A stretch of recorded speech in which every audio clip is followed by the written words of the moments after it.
So one question I get asked a lot is, what is the best book to buy to study animation? Unfortunately, that is a really easy question to answer, because the number one best book for the study of animation is this, The Animator's Survival Kit by Richard Williams.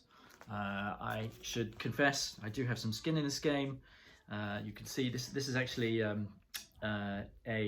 this is a first edition of the book, up to October 25th, 2005. There's a nice 2001. There's a nice inscription from Dad up there. This book took him years to write, and even longer, obviously, to learn the important skills that go into the book. But what I love about it is that there's so much in it, and I find that if I ever get stuck on a shot, I can just flick through it and find a section that's relevant to what I'm doing. And it's a kind of inspiration. It reminds you of the principles of animation, stuff that maybe you learned and then kind of forgot, or you don't quite remember them as well as you ought to remember them. So you can just flick through this book and find inspiration as you're working.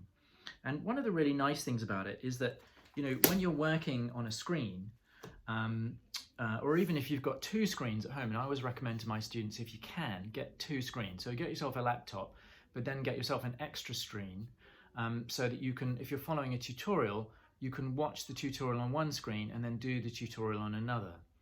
But there's never quite enough screen space, especially as Maya has become, Maya being the main animation software we animate with, especially as Maya has grown more complex over the years, and they've added more and more buttons. And more, and the icons have got smaller and smaller. It's hilarious, actually. If you look at a screen grab from the original Maya 1.0 that we used on the Iron Giant back in 1997 and 1998, you will see that the icons are huge compared with the current version of Maya, because they've added more and more stuff, and so the icons have got smaller. So there's never enough screen space. Everything is always too small. You can't see it clearly enough, or maybe it's just me getting older. With my eyesight not being as good as it used to be.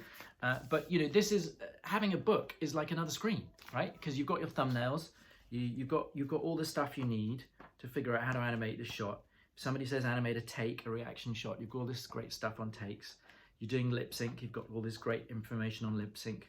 You're doing a walk cycle, there's all this great information on walk cycles. And it's like having an extra screen that you can call on while you've got your other two screens where you're watching a tutorial, and another screen where you're following one. So I recommend the Animator Survival Kit. It is quite big.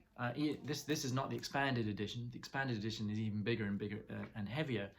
So it's kind of tough to drag it around in your rucksack if you're going into school. But if you're working from home, it's a fantastic thing to have on the shelf. You can see I've got the DVD series over there on the shelf as well. But the book is the one that I always return to time and time again. Old school, easy to use, sits on the desk next to your high-tech equipment, and it's still as useful to me as it always was.